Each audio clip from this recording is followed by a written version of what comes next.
Oh, First off, it was they were really lighting the hot. contestants on fire? I'm taking this from a paper published by Dr. Bill Roberts. Rat poison in brandy, the 1904 St. Louis Olympic Marathon.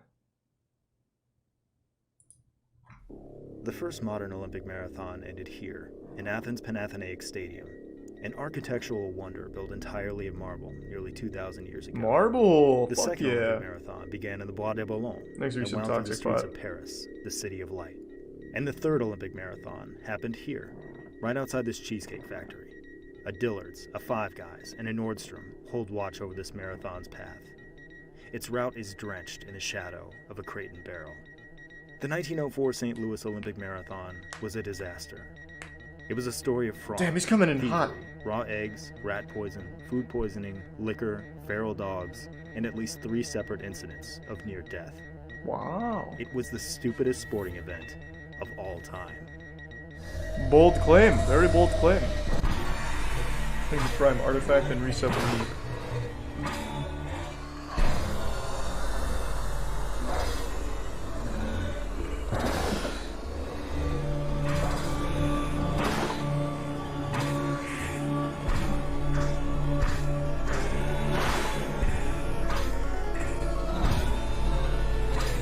This is intense.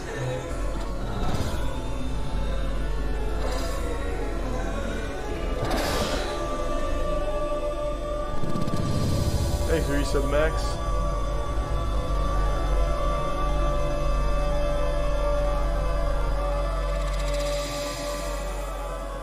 Wow. That intro was nutty. Hey, John. Hello. I bought you a present. Thanks, John. Go on, open it. No, I couldn't. Why won't you open it? Oh, right, here. I'm so sorry. I'll do it. Look, it's a board game. Yeah! The 1904 Fuck St. yeah. Louis Marathon. It was very expensive. I bought it at this store. Oh, goodness, that's rude of me. I'm sorry. Would you like to play? Yeah, let's play. I guess that's the board. Some eggs, a couple of apples, a couple of bottles of brandy. Oh, here's the rule book. How to play. Yeah, what are the rules for marathons This is anyway? quite a bit of effort Okay, here. You know what? A lot of arts and crafts. Oh, hey, looks like they threw in a couple expansion decks. Lucky us. Good ideas expansion deck. Let's see. Safety, sportsmanship, proper hydration, sobriety. We're not going to need any of these. 1904 Olympics. Oh, well, yeah, let's see what these Olympics were all about. 4 months long? What? Oh my god. You know what? Let's not use those. If you want to read more about that, I'll send you some links when we're done. Cool? Alright, cool. This is Alright, let's bust pretty out intense. This was the route of the 1904 Olympic Marathon. These streets still exist Thanks, in Lisa suburban Beanie St. Louis Baby. today, most of them with the same names. The runners ran a I can few look that laps up in a around the minute, track at Cryo. Francis Field, then out onto Forsyth, south on Merrimack and Brentwood, west on Manchester, north on Ballas Road, east on Clayton, north on what is now Lindbergh Boulevard, east on Olive, south on North and South, and then back on Forsyth to cross the finish line back at Francis Field. Or at least, that was the plan. Across the entire history of the men's Olympic marathon, 1,421 runners have finished with a time they bothered to record. The Here's a good representative on this sub-Absinthe. bar ranked from best time to worst time. The champion of this 1904 marathon ranks here. Just consider how absurd that is. The guy who won this marathon was slower than 98% of the finishers of every other marathon. In fact, he was really slow. These are the finish times of every Olympic marathon champion. These days, they usually take somewhere between 2 hours 15 minutes. Older marathons took longer, but none Thanks, took Reese, of nearly as Purple long Tunnel. to decide as the 1904 marathon, which was nearly a half hour longer than every other marathon on record. Now, every marathon has its share of dropouts. Usually about 75 to 80% of runners slated for a marathon actually finish it. In 1904, 41 runners were entered into the marathon. 9 didn't show up. Only 14 actually finished. That's a finish rate of just 34%. Pretty From good. the outset, John Lorden seemed like a favorite. He won the Boston Marathon a year prior and was considered one of the best distance runners in the world. Well, he made it about here, and then he started vomiting profusely, and then he quit. Oh, John. 2 blocks. He made it 2 blocks. How is that possible? These are the bits How of did the a old. Boston Marathon champion bite it after 4 laps around a track and 2 blocks of jogging? What made this race so awful? The answer was a seemingly endless number of things, but I'll stop at 5. Oh, First off, it was they were really lighting the hot. contestants on fire? I'm taking this from a paper published by Dr. Bill Roberts. He's a marathon director, and he contends that the ideal marathon temperature is 45 to 50 degrees Fahrenheit at the start of the race. Above that, dropouts and health issues increase. Dr. Roberts recommends that if the apparent temperature is 70 or warmer at the start of a marathon, you should maybe think about postponing that marathon. The temperature in St. Louis that day was recorded at 90 degrees. Oh, baby. But along that route, there was almost no shade. In the sunlight, the temperature was probably closer to 100 or What the 105 fuck? degrees. That's not even taking the humidity into account, and as any Missourian will tell you, it can get humid as all hell. So clearly, they had to keep the runners hydrated. They didn't. According to most sources I'm relying on, there was only one water source, a well about 12 miles in. Hey, it's pretty good, though. As for that well, it was a well. From the account of Charles J.P. Lucas, remember that name, by the way, the visiting athletes were not accustomed to the water, and as a consequence, many suffered from intestinal disorders. So there's one water source, and it gives you butt problems. And that's it. Fuck yeah, it's For like the last Oregon 13 Trail. miles, you're on your own. About 19 miles in, American runner William Garcia was found lying on the side of the road, coughing up blood. If a passing car Oh, hadn't boy. found him, he probably would have died, but not because of dehydration, and at least not directly. See, Garcia wasn't running on pavement. These were mostly dirt roads that were described in at least one account as inches deep in dust. They weren't really meant for cars, but cars were driving on them anyway. They were driven by the race officials and trainers, and they didn't give the runners a lot of space. Their tires would kick up these massive clouds of dust that blinded and choked the runners. Garcia had swallowed so much dust that it effectively sanded the membrane off the inside of his stomach What? and caused massive hemorrhaging. He almost bled to death. And when the route wasn't covered in dust, it was full No, of Oregon. rocks. Some parts of the course were just covered in broken, jagged stones for runners to tiptoe through in basic turn-of-the-century footwear. If they even had footwear, which Lynn Tagnane and John Masciane didn't. These two were the first African competitors in any event in the history of the Olympic Games. They were veterans of the Second Boer War who were only in St. Louis in the first place as war reenactors. Alright, so let's back up just a little bit. Oh The my 1904 Olympics god. were originally awarded to Chicago. The St. Louis World's Fair was scheduled for 1903 to celebrate the 100-year anniversary of the Louisiana Purchase, but they couldn't get it together and they had to push it back to 1904. So that meant 2 international events in the same region at the same time. That competition for spectators was bad news for both events. After a lot of political wrangling, St. Louis effectively stole the Olympics from Chicago and reduced it to a sideshow of the World's Fair, which was itself essentially a giant celebration of imperialism and racism that is beyond the scope of this video. Among the events were reenactments of battles from the Second Yeah, I've Boer seen the War that were Concordia. put on by 600 actual Thanks, Reset soldiers Lil who Rain. actually fought on both sides of the actual Boer War, which seems kind of gross to me, but then again, so do most of the things I'm talking about here. Anyway, the St. Louis Olympics were stupid and the rest of the world didn't really care about them. The president of the Olympic Committee didn't even bother showing up. Only 14 countries sent any athletes to America. This marathon really needed participants, so Tagnane and Masciane signed up. They both finished. Tagnane was chased about a mile off course by a couple of wild dogs. He finished 9th. What?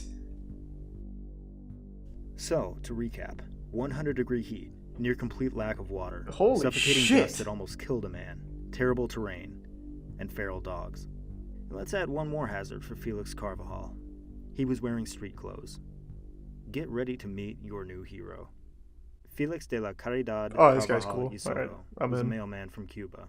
He had never run a marathon, he had never run competitively, the Cuban Olympic Committee did not invite him, and he didn't have enough money to get himself to the Olympics. This dude That fucks, didn't stop though. Carvajal, who raised money by putting on running exhibitions, which I guess is just running for tips. According to one source, he actually ran the entire 700-mile length of Cuba.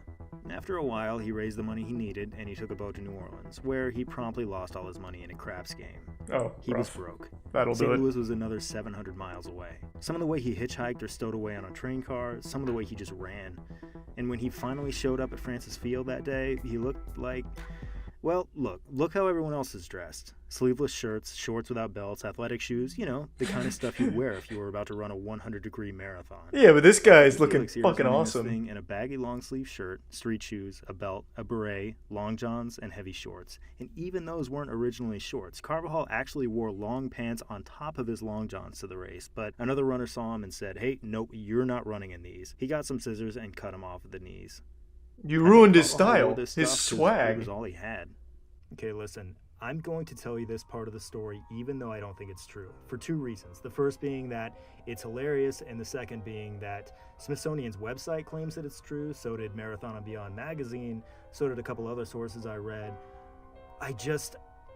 It can't have happened. It's too stupid. The story goes that the peaches Mr. Carvajal stole weren't enough for him, and he was still hungry.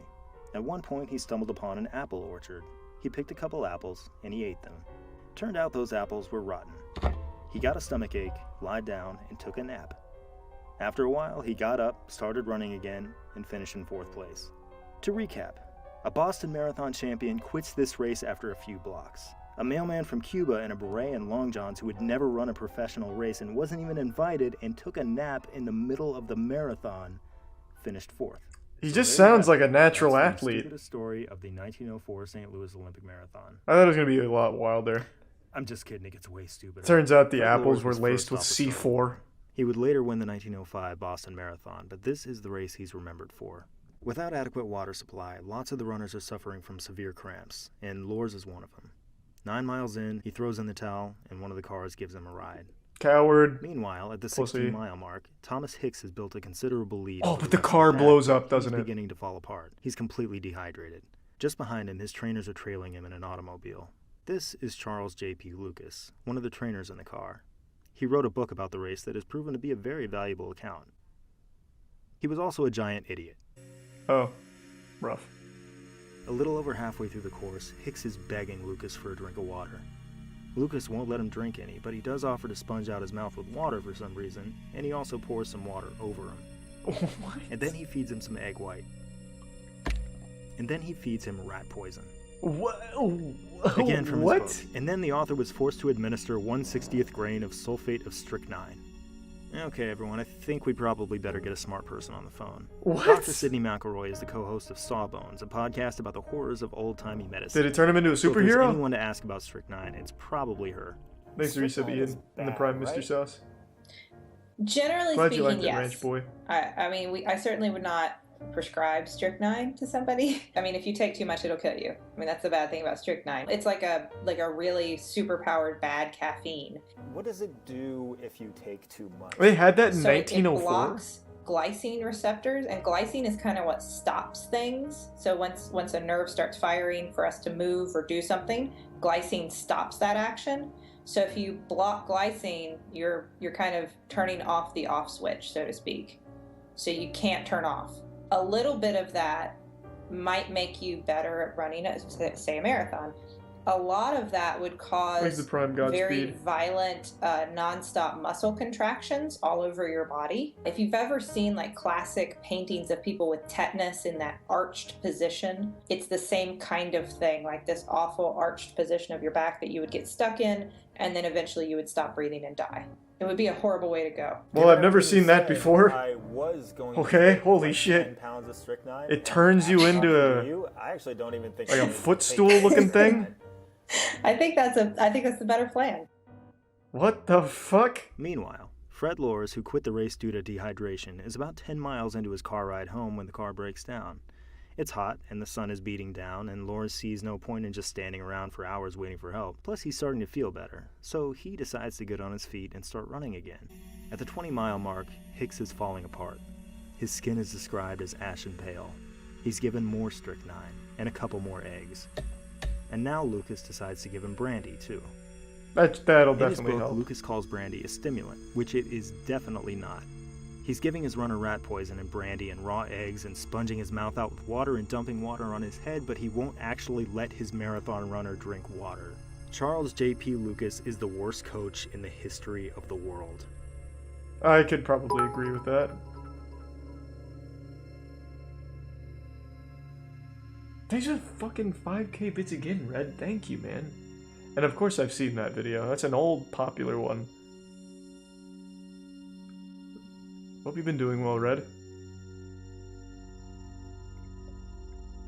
At this point, Hicks is begging Lucas to let him lie down, and Lucas is like, nope, keep going.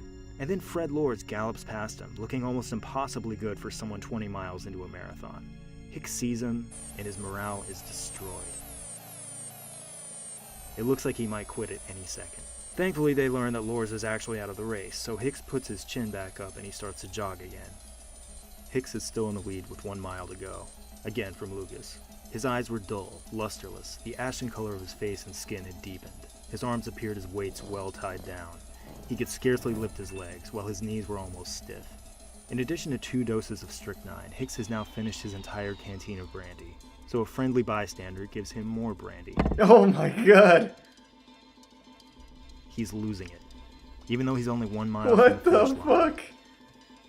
Hicks keeps hallucinating that he's still 20 miles out. He won't stop asking for food, and he's still begging for water. The answer from his trainers is still no. It's a miracle he's even standing. At this point, Lucas and another They're caretaker, weakened at Steve Bernieing him. are helping him around, half carrying him. Hicks finally staggers down the last hill and into the stadium, just in time to see officials prepare to present the trophy to Fred Lors. No, Fred! You son of a bitch! See, a marathon is a particularly weird thing to Thanks, officiate and Resub, for his- spectate prior to the advent of radio. Thank you for the TV, anonymous or 50. reliable I really cars. appreciate it. These people in the stadium saw a bunch of dudes run away, and then they sat around for 3.5 hours, and then they saw one of the dudes run back in. That dude was Fred Lors, and the crowd went nuts for him. He could have mentioned to somebody that he actually quit the race and rode half the course in a car, but he didn't. He just kind of let everyone think he won. When Hicks' team pitched a fit, Lors readily admitted, "No, yeah, I cheated. I was just messing with everybody. I just thought the whole thing was funny." Lors accepted his disqualification and a lifetime ban that was rescinded a few months later. And that enabled Olympic officials to Well, rightly fair present enough. the winner's trophy to an almost dead, drunk, rat-poisoned man who probably had no idea what was going on. The second Hicks crossed the finish line, he literally fell into the arms of his manager. He was too weak to accept the trophy. They loaded him into a car and took him straight to the hospital. He looks Over the good! course of a 3-hour, 28-minute, Kinda like a corpse. 53-second marathon run, Thomas Hicks had lost 8 pounds. So, you know how there was only one source of Thanks for water? Prime Gulp. Do you want to know why there was only one source of water? Okay, I'm going to read this off the screen. I want to make sure I get it exactly right. James Thanks Edward to Bits Sullivan Grievous, was an and yes, I've Olympic seen it. official. He was later named the Secretary of the U.S. Olympic Committee, and today he's in the National Track and Field Hall of Fame. That's James Sullivan. I'm going to read you a slight paraphrase from a book titled The 1904 Anthropology Days and Olympic Games. To test his more radical ideas, Sullivan and several personal trainers chose the marathon. The marathon thus serves as an excellent and infamous example of Sullivan's combination of flawed science and dubious comparisons. Sullivan provided only one official water stop to minimize fluid intake, to test how far purposeful dehydration could be taken. Wow. He used the What Olympic a hero. marathon as an experiment. He Exit denied tier one, marathon Caden. runners water and subjected them to life-threatening conditions because he wanted to see what would happen. I'm so fucking pissed off. Well, They you were didn't lab run rats it. in his big, cruel You don't need to be experiment. mad. He's just a They didn't even know. mad scientist. What an asshole. What a stupid asshole. Thomas Hicks gave every scrap of effort his body could muster in the service of the world's stupidest sporting event. It didn't deserve his sacrifice, or Carvajal's, or Garcia's, or anyone else's. This was only the third modern Olympics, long before the Olympiad became the behemoth it is today. The prize they gave everything for was to have your name printed in small type in a table on a page of a dusty old book that sits Fuck yeah. closed in the dark and perhaps opened out of curiosity long after you're gone. All these people are gone. Everyone who saw them is Hey, I gone. appreciate it. The Thank you, wretched earth Colossus. they ran on is gone. It's all asphalt. I grew up in suburbs like this one, in Kansas, Georgia, Kentucky. Places so ordinary that ghosts don't even live Maybe there. I'll do it again, dude. Streets so normal, Thanks so for the 10. full of TJ Maxx's and Starbucks that they play this trick on you, like nothing of any real importance could ever have happened there. That's a running shoe store. Missouri Running Company, Google tells me. You can't make that up. That's what we should do, Right there Rose. on the marathon route. Lynn Tagnane and John Masciani and Felix Carvajal really could have used this back then. I wonder if these people have any idea. Probably not. It's over 100 years ago.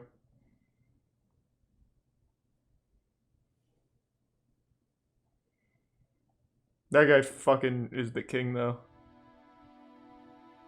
Should have given him the trophy. Nice. I already said that.